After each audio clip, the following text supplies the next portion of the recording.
Nongeye kubaha ikaze bakunzi ba yago-tv-show YouTube channel aho muri hose amajyaruguru, amajyepfo, uburasirazuba ndetse n'uburengero bwaryo.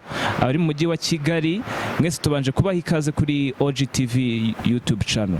Ikiganiro ni Star Voice aho tubona amakuru y'ibyamamare byo mu Rwanda no hanze yarwo, amakuru yagiye aca ku mbuga nkoranyambaga muri iki cyumweru. Duhereye mu Rwanda dufite inkuru nyinshi zitandukanye tugomba kuvugaho, mugomba kudacikwa nk'abakunzi ba yago-tv-show YouTube channel. Hari inkuru y'umuhanzi The Ben, hari umuhanzi Bruce-Melodie wagiye muri Bujumbura abanza guhura n'ibibazo ariko birangira n'ubundi yiyerekanye ko ari umuhanzi ukomeye. Hari inkuru y'umuhanzi Meddy wabuze umubyeyi we, tubasha no kwihanganisha cyane twese nk'abanyarwanda, byadukoze ku mutima, ndetse n'izindi nkuru nyinshi zitandukanye. Muhaye ikaze keri mu kiganiro. Shanda bashimiye cyane.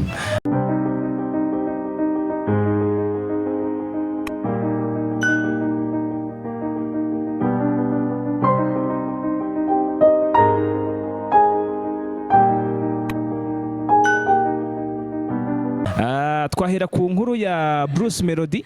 Bruce-Melodie mu Bujumbura ngo kandi bimeze fresh. Bruce-Melodie nongeye kubashimira. Bruce-Melodie yakoze igitaramo ejo bundi mu Bujumbura, cyabaye ejo ku munsi w'ejo, ariko mbere y'uko igitaramo cya Bruce-Melodie kiba habanje kuba ibibazo mwagiye mubibona bigiye bitandukanye. Bruce-Melodie yaje kuba habaho nk'igambana rituma Bruce-Melodie igitaramo cye kitari buze kuba cyaba, hazamo process nyinshi cyane. Bruce-Melodie bigeraho bamuca akayabo ka miliyoni 30. Kandi ari yari yagiye mu gitaramo, urumva ntabwo ari ibintu biba byoroshye. Kera kabaye rero kuko Bruce-Melodie ni umuntu ukomeye kandi ni umuntu ukomeye cyane mu muziki nyarwanda. Ngombwa ko hatangwa izo miliyoni 30 kugira ngo Bruce-Melodie baba bamukuraho ibyo bibazo bamurekaga cyangwa se ibindi bantu bamushinzaga. Ikintu cyatangaje abantu cyane mu gihugu cy'u Burundi ndetse no hano mu gihugu cy'u Rwanda nuko nyuma ya miliyoni 30 Bruce-Melodie yahagaritswe mu modokari aho yari ari gutemberera ashaka kujya kureba hari bukorere igitaramo cyangwa se azakorera show, ari kugera ageze mu nzira baramuhagarika. Umuhanzi Bruce-Melodie ni umuhanzi wagiye azamuka mu buryo butandukanye, akunzwe n'abanyarwanda benshi.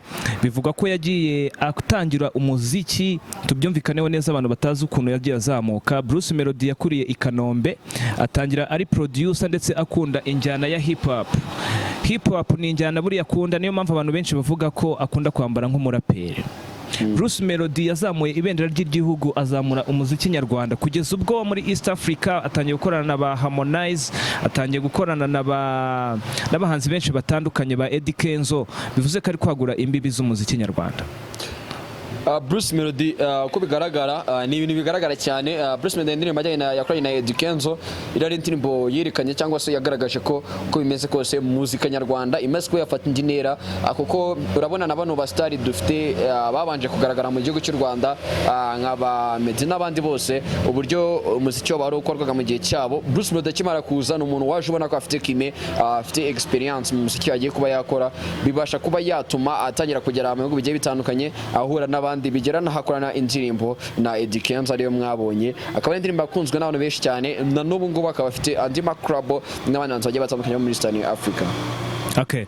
Inkuru yindi igezweho cyane ya trendinze muri iki gihugu cy'u Rwanda, ku mihanda hari inkuru ivuga ko The Ben ndetse na Pamella bakoze ubukwe cyangwa se bagiye mu murenge ariko bakagiyeyo bwihishwa. Biravugwa ko abanyamakuru mutigeze mubona uburyo mugera muri set neza ngo mufungure amakamera yanyu mubashe gufata ibiganiro. Urabona ari ihe mpamvu yaba yaratumye The Ben ndetse na Pamella bakora ubukwe mu ibanga?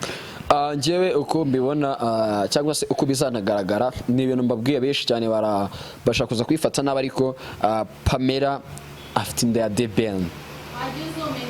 Kubera kuba Pamella yari afite inda ya The Ben yanze ko itangazamakuru ry'abafotora byari bikaze, ni ibintu bitashoboraga kuba wazamura kamera no kuyimena byari kuba byazamo. mu buryo bwo kwa barinda umutekano uko Pamella atwite, ariko ni ibintu nge mbabwiye kandi bizagaragara nyuma. The Ben rero nk'umunyabwinyi cyangwa se mu buryo yakozemo geste na yindi we yindi nego afite cyangwa kintu ashaka kuba yakora, ajya mu rukiko kugira ngo wenda inda ni igaragara izagaragare Pamella bigaragara ko basezanye mu mategeko kandi Pamella irimo barabana. Hari tukatugaruke mu gace ka muzika gato muri iyi minsi hasohotse indirimbo nyinshi nshyashya, harimo umuhanzi Bushido yasohoye indirimbo yitwa Badman. Ni indirimbo yakozwe n'uwo producer Kina Beat, ifite video kugeza ubu ubwo dukora ikiganiro. Ni indirimbo imaze kurebwa n'abantu batari bake. Bushari yagiye akora ibintu byinshi bitandukanye, turamwubaha nk'umuntu wazanye injyana ya Kenya Trap izamura ndetse n'ibendera ry'igihugu kabisa, aho yagiye ajya gukorana n'abantu bo hanze barimo abantu bo muri Ghana. Kugeza aya masaha ubwo turi gukora iyi nkuru, Bushari iyi ndirimbo imaze kugira 2022 ku rubuga rwa YouTube. Nimba utarayireba nyarukira kuri YouTube channel ya Bushido ubashe kuyireba. Ni indirimbo imeze neza. Bushari, wowe umufata ute nk'umuntu umaze igihe muri iyi showbiz nese nk'umunyamakuru wa OG-tv-show? Ya Bushari ni umuntu ukomeye, umuntu wicaye agatekereza injyana Kenya Trap. Kenya Trap ni injyana nziza, Kenya Trap ni injyana buri muntu wese akunda. Kenya Trap ikundwa n'abantu b'ingeri zose, urubyiruko, abantu bakuru, abayobozi n'abandi bagiye batandukanye. Ni injyana nziza. Ikintu cy'ingenzi no Kenya Trap ni injyana iba iri mu buryo burapya ariko ifite message. Kenya Trap iba ifitemo message muri bari abazikora, harimo message zikomeye cyane ku bantu bafite mind batekereza kandi bagakurikirana showbiz nyarwanda. Abarimo message zagufasha kandi zigakomeza zikaba zakwereka inzira wajyamo no mu bindi bintu bigiye bitandukanye ndetse zifite n'ibyo zikurinda.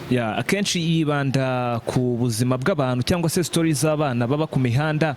Bushari bivugwa ko nawe ashobora kuba yarakuriye ku muhanda, ariko nawe ntago abica kure mu butumwa bwe bwa buri munsi abakora, ubona ko agaruka kuri abo bantu. Ntago ari uwo muhanzi gusa wasohoye indirimbo muri iki cyumweru. Hari umuhanzi umaze kumenyekana muri poete cyangwa se mu mivugo wiswe Junior Rumaga, yakoranye indirimbo na Aline Sano. Ni indirimbo imaze umunsi umwe ku rubuga rwa YouTube, imaze yitwa Mazi ya Nyanja. Ni indirimbo itangira igaragara nkaho Junior Rumaga aba ashaka kwigendera ngo atandukane na Aline Sano. Aline Sano akamubwira ati nimba ushaka kugenda igendere, undi akamubwira ati nyamara ndabona nta bushobozi mfite bwo kuba nabana nawe. Iyi ni indirimbo nziza rwose, irimo ubuvanganzo, irimo ikinyarwanda gitomoye. Uyu mwana Junior Rumaga amaze gutera intambwe cyane, ari kuzana ikintu cyiza muri iyi industry gifite umwihariko. Nimba utarareba iyi ndirimbo nawe ushobora kunyarukira kuri YouTube channel ya Junior Rumaga ukabasha kuyireba. Andi makuru ari kuri street na yahe, hari amakuru avuga ko muri iyi minsi hari abastari benshi cyane baje mu Rwanda, baje mu gikorwa cyo kwita izina. Icyo gikorwa waba warakimenye? Hari igikorwa cya kimaze iminsi kiri kuba cyo kwita izina. Dufite famille yo kwita izina, kwita izina nk'ibisanzwe benshi basanzwe mubizi. Iyo hari umwana wabonetse muri famille runaka, kwita ingagi. Reka tubivuge muri ubwo buryo kugira ngo abenshi babyumve. Hari abana bari babonetse rero iyo bashiye ko baboneka abafite kuba haba ibirori kugira ngo abana babonere amazina yabo. Ni umuhango wabaye ku nshuro yawe ya 18 muri uyu mwaka 2022, witabiriye n'abastari batandukanye barimo Didier Drogba, harimo Sauti Sol ndetse n'abandi banyacyubahiro bari batandukanye. Ni ibintu byaduhesheje ishema ndetse tugomba kugarukaho. Ni umuhango wanyuze kuri channel ya Visit Rwanda, umushinga mwiza cyane utuma u Rwanda rwacu rumenyekana. Niba nawe ukurikira YouTube channel ya OG-tv-show YouTube channel ukaba utarabashije kureba umuhango, nyarukira kuri channel ya Visit Rwanda ubundi ubashe kureba uburyo uwo muhango wagenze. Andi makuru mushobora kumenya uko buri cyumweru cyose aba yagiye atrending kurusha ayandi, muzajya muyanyura muyabona kuri OG-tv-show YouTube channel hamwe n'umusore wanyu Kelly Braze. Ni imbere cyane. Kora subscribe kuri OG-tv-show YouTube channel ubashe kubona amakuru y'ibyamamare byo mu Rwanda no hanze yarwo, haba muri muzika, fashion, documentaire zikoze neza ndetse n'andi makuru yose agezweho, interview, gitumo zo zirahari, abanyarwanda bazitega nyinshi cyane. Abakunzi ba OG-tv-show turabasuje cyane.